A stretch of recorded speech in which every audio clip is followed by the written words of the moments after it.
To be 100 years old and to have $100 million, would you rather have $1 million and be 30? Or would you rather have $100 million and be 100? That's a good question, isn't it? Do you know what my answer is? I'd rather have the million and be 30.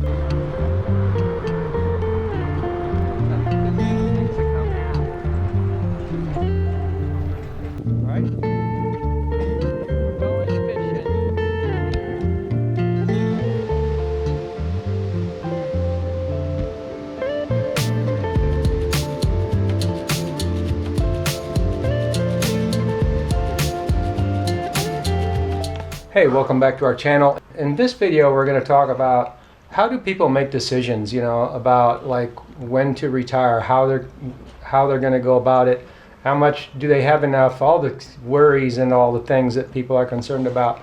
Should I quit my job now? Do I have enough? All of these things, all of these questions that people might have. We're going to dissect briefly the way that people tend to make decisions, because I've been in this space for over 30 years, and I'm a student of observation, and I watch people and how they think and how they make decisions. And of course, I also talk to a lot of people. And so the fundamental aspect of the decision making tends to come down to two factors. Do I have enough money? Is it a money issue? And then there's a time issue. Do I have enough time left in my life to enjoy the rest of my life? And other issues like that. And so you've heard the glass being half empty or half full. And so our view of things, how we see things, colors our decision making. And a lot of times it comes down to emotion. So we want to take the emotion out of it. Having a vision of a glass half empty, when it comes down to it, it is a viewpoint of lack. It's just a way of seeing things from a perspective of lack as opposed to a perspective of abundance. So just to focus on the time aspect, because I think that money and time are correlated. People have said time is money, money is time. But when it comes down to it, people will tell you time is more valuable than money. You heard of the lawyer that invested in some collectible coins when he was 70 years old or something. And then when he was 100 years old, he found that the coins were worth $100 million and he sold them. Well, that's a pretty extreme example. I don't know what took him so long to sell them. Maybe they weren't worth anything until his 100th birthday. I don't know. But to be 100 years old and to have $100 million, would you rather have $1 million and be 30? Or would you rather have $100 million and be 100?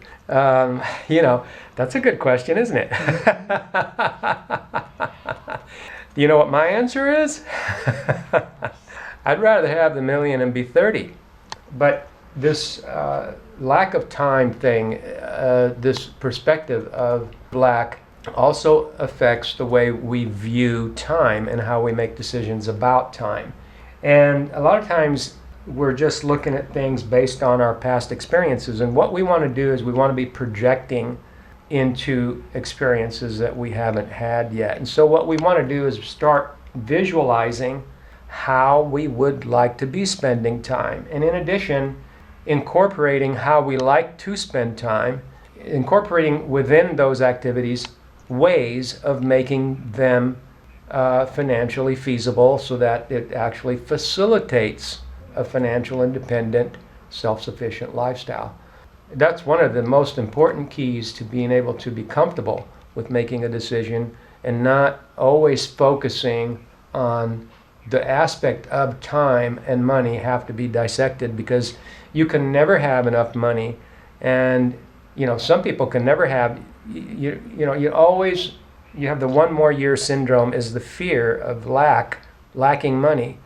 And then the idea that if you're having to do anything at all, which is related to the idea that when you embark on a financially independent lifestyle, in whatever capacity you're in, that somehow you never have to ever engage into an activity that could be financially beneficial or strengthening your financial position in many ways or in some ways. I started making lists very early on. I was always a reader. We didn't have internet back then, so I was a voracious book buyer, and I consumed books voraciously. And back then, books were expensive from bookstores, hard copies, but you could also go to discount booksellers in the mail and that kind of thing, that you could get catalogs, and I did a lot of that too. One of the things I learned is to start making lists of, a lot of times people don't know because they haven't spent any time thinking about that. They're always thinking about the present moment and futurizing. And so to get out of that futurizing and to get into the present moment, we need to start making lists of what you would like your present moment to look like. And it could start out with things that you have already done, but we wouldn't want to be limited to things you've already done. You could add things that you think you might like to do, things that maybe you had an interest in when you were younger, things that you've always wondered about. And these are 2 or 3 or 4 different kinds of lists. And pretty soon when you start adding to these lists, you start getting all these things that you can start looking into. And little by little, you can go down the list and start looking into these things. And you can do that now. You can spend a little bit of time each day just daydreaming and looking into the various activities and start really thinking about what it is that's really important to you and what matters to you and what provides happiness and enjoyment in your life. And at some point, it'll start clicking. You know, like I met this guy when I was touring the United States with the family, with the wife and children in the 30-foot travel trailer. This was way before YouTube and the internet, but we didn't become YouTube stars over it.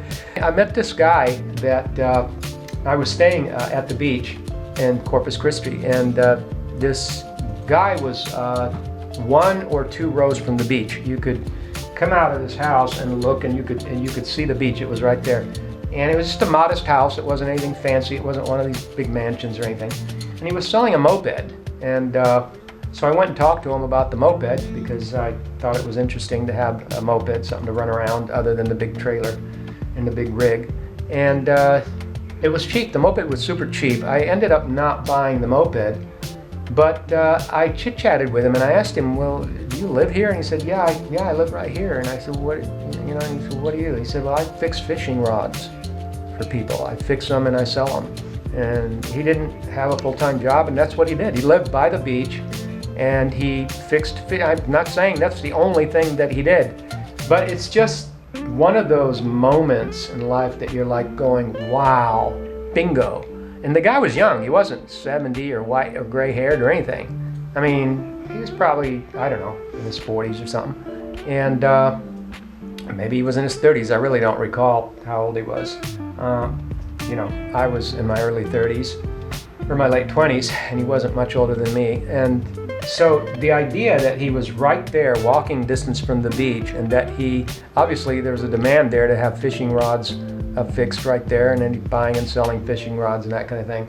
So this is one of those personal experience moments that brings home in real life fact, true experience, this idea that I'm telling you about how to make decisions.